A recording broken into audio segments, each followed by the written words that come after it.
Hello Internet and welcome to this quick video on Macbeth, specifically key quotes for the theme of children. Perfect for GCSE English. Before I start, I should note that the parts that are underlined and in bold are the parts you really need to remember if you can't remember the entire quote, especially in long ones like this.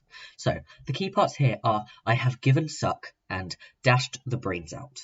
Lady Macbeth says these lines just as she's trying to shame Macbeth for questioning their plan to kill Duncan.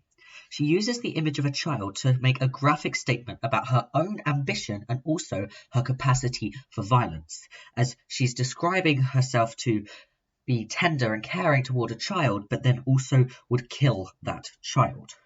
Lady Macbeth is disrupting the typical idea of what women and mothers are like.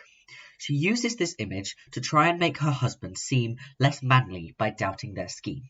She's trying to convince him to go along and kill Duncan. Our next quote is, "For Banquo's issue have I filed my mind, for them, the gracious Duncan, I have murdered." Macbeth says these lines when he is brooding about his worries that, just as the witches prophesied, Banquo's heirs will someday gain control of the Scottish crown. Macbeth reveals that he feels guilty about the terrible things he's done and wonders whether the acts he's committed were really worthwhile. Even though he currently holds the power, he knows that he has no children to hold the power after him, and this makes him fear that he has committed these terrible acts for no reason in the end.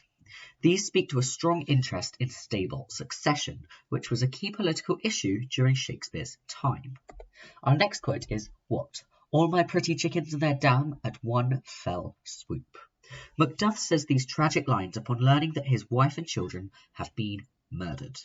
The affectionate imagery he uses to describe them shows that even though he is presented as this brave and noble, almost vicious warrior, he still has this husband-father love that you don't normally see in the male characters throughout this play. It conveys his sense of overwhelming loss when he hears that his entire family have been killed at the same time. This immense grief sets in stage his plan to avenge and eventually kill Macbeth. And finally, we have, "Had I as many sons as I have hairs, I would not wish them a fairer death." Siward, a minor character, speaks these lines at the end of the play when he learns that his son has been killed in the battle. Even though he is struck with grief, he is proud that his son died in such a brave and honourable manner. The lines show just how important honour and valour are to characters within the play, but they also show how important it was for Macbeth to be defeated. A father can consider it worthwhile to have lost his child if it means knowing Macbeth no longer occupies the Scottish throne.